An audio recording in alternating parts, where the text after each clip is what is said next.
कहावत है कि politics is the dirty game. खास करके महिलाएं अपना कदम पीछे खींच लेती है, जाना नहीं चाहती है, तरह तरह की चीजें हैं। तो उसको आप किस तरह से देखते हैं? आप आई हुई हैं राजनीति में। जी नहीं, अब मतलब शिक्षा बहुत ज़रूरी है, तो शिक्षा के साथ आप किसी भी फ़ील्ड में अच्छा कर सकते हैं, चाहे वो स्पोर्ट्स हो। बहुत जगह मैं क्रिकेट टूर्नामेंट में जाती हूँ, तो मुझे ऐसा लगता है बच्चे किसी भी फ़ील्ड में अच्छा कर सकते हैं। पता चला कि आप पढ़ भी रही हैं, स्टडी भी कर रही हैं, इंजीनियर हैं, साथ ही साथ समाज सेवा कर रही हैं। तो इन सबको एक साथ आप कैसे, मतलब समय की बात करें तो कैसे मैनेज करते हैं? आप सबसे कम उम्र की महिला हैं और जिला परिषद बनकर आई हैं, और खास करके युवाओं की बात करें तो उनके लिए कहीं न कहीं एक आइकन बनकर आई हैं। तो युवाओं को क्या मैसेज देंगे आप? युवाओं को तो दौड़ नहीं रहा है, लोग चाहते हैं पढ़े-लिखे लोग आएँ और एक युवा आएँ, क्योंकि अक्सर आप देखते हो कि जो पंचायत चुनाव होते हैं, उसमें अक्सर लोग कहते हैं मुखिया पति, ऐसे कहने मतलब महिला आरक्षण तो मिला है, लेकिन उसका सही यूटिलाइज़ेशन नहीं हो पाता। बेटी बचाओ, बेटी पढ़ाओ तो नारा मोदी जी भी लगा रहे हैं, तो इसलिए बेटी को आप पढ़ाओगे। गांधी जी का एक बहुत महत्वपूर्ण कथन है, कहते हैं कि एक आदमी पढ़ता है तो एक समाज पढ़ एक व्यक्ति पढ़ता है, लेकिन अगर एक महिला पढ़ती है तो पूरा एक परिवार शिक्षित होता है। अगर आप यूपी स्टेट के देख लो, वहाँ पे भी महिलाएँ हैं, तो ऐसा नहीं, यूपीएससी में भी टॉप महिलाएँ कर रही हैं। तो अगर महिलाओं को आगे बढ़ने का अवसर दिया जाए, मैं खुद महिला हूँ। अगर हमारे पापा ने मुझे इलेक्शन जैसी चीज़ों में सपोर्ट किया है, तो सीधी-सी बात है, मैं सब फैमिली से और समाज से भी कहना चाहूँगी कि आप महिलाओं को आगे बढ़ने दो। अगर हम ही गलत है तो पूरी दुनिया गलत है, अगर मैं सही हूँ तो मुझे मेरे हिसाब से पूरी दुनिया सही है। अगर आप पूर्णिया से हैं और खबरों से अपडेट रहते हैं, अखबारों से अपडेट रहते हैं, न्यूज़ चैनल से अपडेट रहते हैं, या फिर सोशल मीडिया की बात करें, फेसबुक, इंस्टाग्राम, आप एक्टिव रहते हैं उस पर, तो हमारे साथ बगल में जो बैठी महिला हैं, इनके चेहरे से आप बखूबी वाकिफ़ होंगे। इनका नाम पूजा कुमारी है और पूर्णिया के डगरवा प्रखंड क्षेत्र संख्या 27 से सबसे कम उम्र की जिला परिषद है। और इनसे आप सबको मिलाना इसलिए ज़रूरी है कि कहीं न कहीं इन्होंने ये विश्वास दिलाया कि दुनिया में कुछ भी करना असंभव नहीं है, सब कुछ संभव है। क्योंकि इतनी कम उम्र में जिला परिषद बनना कहीं न कहीं एक बहुत बड़ी बात है, और साथ ही साथ पढ़ाई भी कर रही है और समाज सेवा भी कर रही है। हमारे साथ हैं, इन्हीं से बातचीत करेंगे कि क्या कुछ राज है कि इन्होंने समाज सेवा को अपनाया। सबसे पहले तो हमारे चैनल पे आपका स्वागत है। धन्यवाद। आप परिचय दीजिए, बताइए अपने मैं बारे पूजा कुमारी, क्षेत्र संख्या 27 डगड़वा से जिला परिषद सदस्य हूँ। और मैं साथ ही बीटेक इंजीनियर भी हूँ, और अभी मैं पढ़ाई भी कर रही हूँ और साथ-साथ पॉलिटिक्स भी कर रही हूँ, क्योंकि एक अच्छा राजनीतिक वो तभी हो सकता है जब वो एक बहुत अच्छे जब जब तक अच्छा जानकार ना हो। तो इसलिए मैंने अपनी पढ़ाई बीच में रोकी नहीं और मैंने अपनी पढ़ाई को जारी रखा है, ताकि अगर मुझे कल को आगे बढ़ना हो, तो मुझे इस क्षेत्र में, इस फ़ील्ड की अच्छी से नॉलेज होनी चाहिए। अच्छा, एक सवाल और, सबसे कम उम्र में आप जिला परिषद बनी हैं, तो आपको कैसा महसूस हो रहा है? हाँ, अच्छा तो महसूस हो रहा है कम उम्र में। जहाँ तक रही बात इस फ़ील्ड में आने की, तो हमारे दादाजी भी पॉलिटिक्स में रहे हैं और हमारे पापा भी लड़े हैं। तो फिर जब समाज सेवा की बात आई, तो मुझे लगा मैं पीछे क्यों रहूँ, तो समाज सेवा इसलिए मैं आई। तो ये सब प्रेरणा आपको कहाँ से मिला कि हमारे हमको परिवार समाज सेवा करना है या फिर जाना है?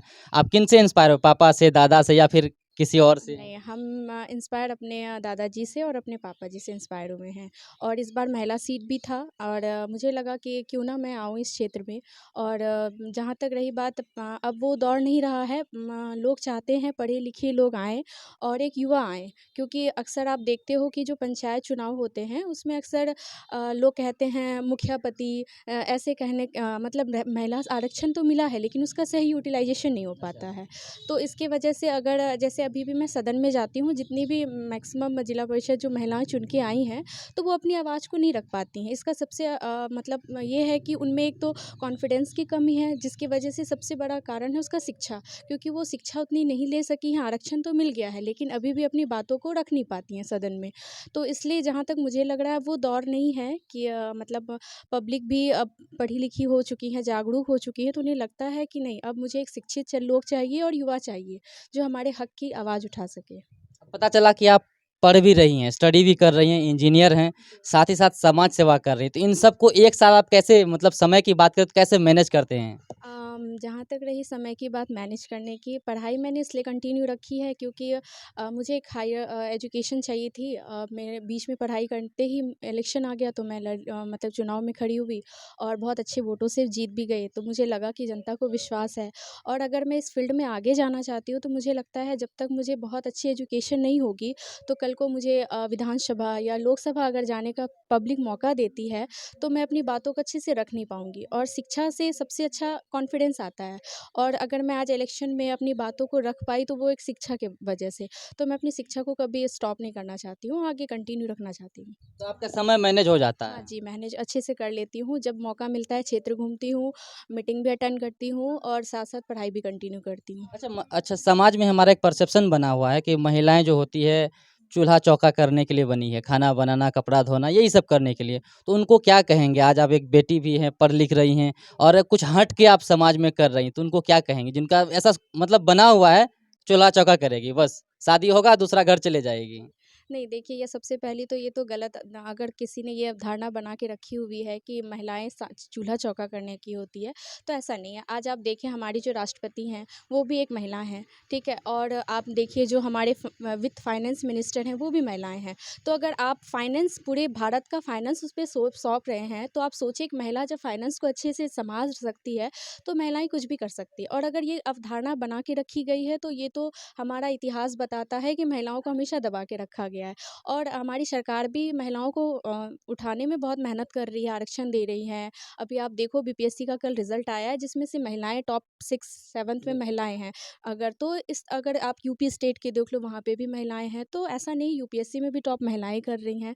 तो अगर महिलाओं को आगे बढ़ने का अवसर दिया जाए, मैं खुद महिला हूँ। अगर हमारे पापा ने मुझे इलेक्शन जैसी चीज़ों में सपोर्ट किया है, तो सीधी-सी बात है मैं सब फैमिली से और समाज से भी कहना चाहूँगी कि आप महिलाओं को आगे बढ़ने दो, बेटियों को पढ़ाओ। और बेटी बचाओ बेटी पढ़ाओ तो नारा मोदी जी भी लगा रहे हैं, तो इसलिए बेटी को आप पढ़ाओगे।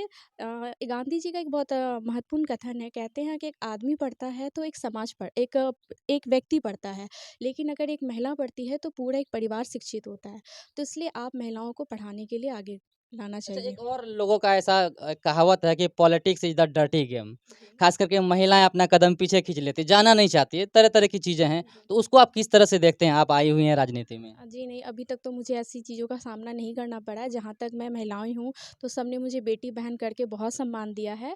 होती होंगी कहीं नहीं, ऐसा लोग चीज़ें। कहते हैं ना politics is the dirty game, जी बोलते हैं, हाँ, बोलते हैं। नहीं जाना चाहते हैं। नहीं, नहीं, बोलते हैं, बोलते बहुत कुछ चीज़ें हैं।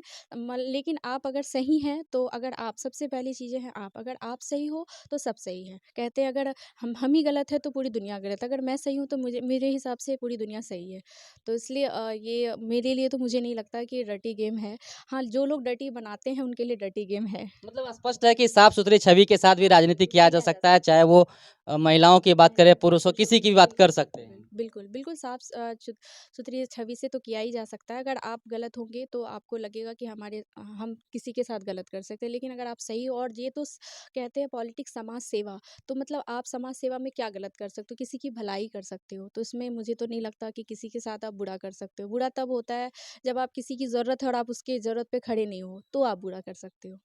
तो मेरे एक चीज़ और है कि आप राजनीति में आई हुई हैं और ख़ास करके हम राजनीति में आने की बात करें तो आपको क्या लगा कि समाज में विकास नहीं हो रहा है या फिर आप महिला हैं तो महिलाओं को अधिकार नहीं मिल पा रहा है, उसके कारण आप क्यों मतलब क्या मेन पर्पज़ क्या रहा आने मेन का? पर्पस क्या में कमी दिखा? मेर मेन पर्पस ऐसे तो अगर मैं सच बताऊँ तो मेरा ऐसा कोई मेन पर्पस नहीं था। बस था कि मतलब मुझे पॉलिटिक्स करनी है और मतलब मुझे राजनीति में आनी है, क्योंकि समाज में अभी तक विकास नहीं हुआ है। लेकिन जब मैं यहाँ आई तो मुझे बहुत सारी कमियाँ नज़र आई। साथ-साथ महिलाओं की भी स्थिति ऐसा लगता है कि बस महिलाएँ नाम मात्र की हैं। मतलब मान कहाँ के चलती हैं ना कि हाँ, उनको अधिकार बिल्कुल, मालूम बिल्कुल, नहीं है, बिल्कुल। अभी अपने भी। मैंने आपको शुरू में ही कहा कि जब मैं सदन बैठती हूँ तो मुझे ऐसा लगता है बहुत महिलाएँ अपने अपने अभी तक उन्हें अपने हक के बारे में नहीं पता है। अच्छा। तो मुझे ऐसा लगता है अगर महिलाएँ आई हैं तो सबसे बड़ी अशिक्षा है, शिक्षा नहीं है उनके पास, जिसकी वजह से उनको अपना हक मालूम नहीं है। तो इसलिए मुझे तो लगता है कि नहीं, आपको पढ़ा-लिखा होना बहुत ज़रूरी है और इसके लिए सब लोगों को मिलके प्रयास करना चाहिए, समाज, परिवार सब लोगों को। आप सबसे कम उम्र की महिला हैं और जिला परिषद बनकर आई हैं और ख़ास करके युवाओं की बात करें तो उनके लिए कहीं न कहीं एक आइकन बनकर आई हैं, तो युवाओं को क्या मैसेज देंगे आप? युवाओं को तो मैं ये दूँगी, हाँ, जैसे मैं पढ़ाई भी कर रही हूँ और साथ-साथ मेरी ये भी है, तो जिस तरह युवा हैं, तो मैं तो सबसे पहले युवाओं को यही संदेश देना चाहूँगी, ज़रूरी नहीं है कि मतलब आप युवा हैं तो आप पढ़ के भी अच्छा अपने अपने जगह पे जा सकते हैं, स्पोर्ट्स भी अच्छा है। मतलब युवाओं को तो मैं सबसे यही कहूँगी कि पढ़ाई मतलब शिक्षा बहुत ज़रूरी है, तो शिक्षा के साथ आप किसी भी फ़ील्ड में अच्छा कर सकते हैं, चाहे वो स्पोर्ट्स हो। बहुत जगह मैं क्रिकेट टूर्नामेंट में जाती हूँ, तो मुझे ऐसा लगता है बच्चे किसी भी फील्ड में अच्छा कर सकते हैं। तो युवाओं में कहते हैं बहुत जोश होता है, तो आप बिल्कुल। जिस जोश से काम करना चाहोगे तो वो सफल ज़रूर होगा। तो इसलिए युवाओं को अपने मन को एकाग्र करके जो आपका लक्ष्य है, उस पे आप पहुँचिए। अच्छा, लोगों के साथ जब आप मिलते हैं, जाते हैं या फिर हम अपने क्षेत्र की बात करें, तो कैसा आपको वहाँ पर महसूस होता है? कैसा लोगों का प्यार मिल पाता है? कैसे लोग आपको चाहते हैं?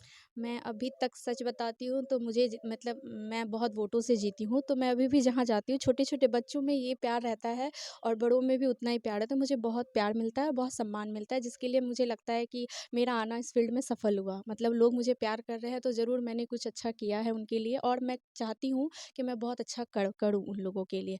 और अभी जहाँ तक जिला परिषद की बात रहे तो ये तो सबको जग ज़ाहिर है कि हम लोगों को काम बहुत कम मिलता है, जिसकी वजह से हम विकास नहीं कर पा जी, रहे हैं। लगातार देख रहे हैं आप हाँ, लोग ये धरने पे भी जिसके हम बैठे लोग हैं। धरना पे भी बैठे क्योंकि हम लोगों को काम ऐसा नहीं है, काम नहीं मिल पा रहा है। तो काम नहीं मिल पा रहा है, लोगों की अपेक्षाएँ बहुत हैं हम लोग हमसे।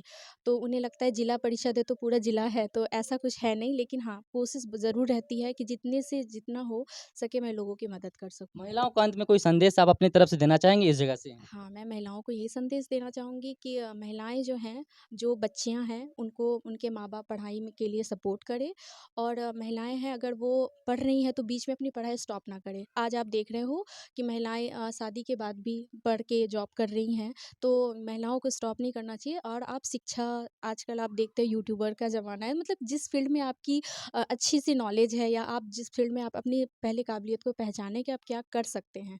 और वो करके आप किसी भी फ़ील्ड में आगे बढ़ सकती हैं और सबसे बड़ी बात है महिलाओं को मैं ये संदेश देना चाहूँगी कि आत्मनिर्भर बनें। बिल्कुल। सबसे बड़ी चीज़ है आत्मनिर्भर बनें, आप किसी पे डिपेंडेंट ना हों और आप आत्मनिर्भर बनती हैं और स्वयं के डिसीज़न ले पाती हैं। आज आप बोल रहे हो महिलाओं को दबा के रखा जाता है, इसके पीछे सबसे बड़ा कारण है ये है कि महिलाएँ अपने प्रति वो पता नहीं है उन्हें कि वो क्या कर सकती हैं। तो इन्हें उन्हें लगता है कि इसलिए समाज भी, परिवार भी या मात्र पितृसत्तात्मक समाज जो बोलते हैं, उन्हें वो दबा के रखा जाता है। तो जब महिलाएँ पढ़ लिख जाएँगी और शिक्षित हो जाएँगी, तो वो किसी भी फ़ील्ड में अच्छा कर सकती हैं और अपनी चीज़ों को पहचान के वो अच्छा कर सकती हैं। बस यही मैं संदेश देना चलिए चाहूँगी। धन्यवाद मैम। मैम ये हमारे साथ पूजा कुमारी जी हैं जो कि पूर्णिया डगरवा प्रखंड से क्षेत्र संख्या 27 से जिला परिषद है और आप देख सकते हैं कि सबसे कम उम्र में जिला परिषद बनी है और बाकी हमारी और इनकी बातचीत आपको कैसा लगा कमेंट बॉक्स में आप लोग एक बार ज़रूर लिखिएगा।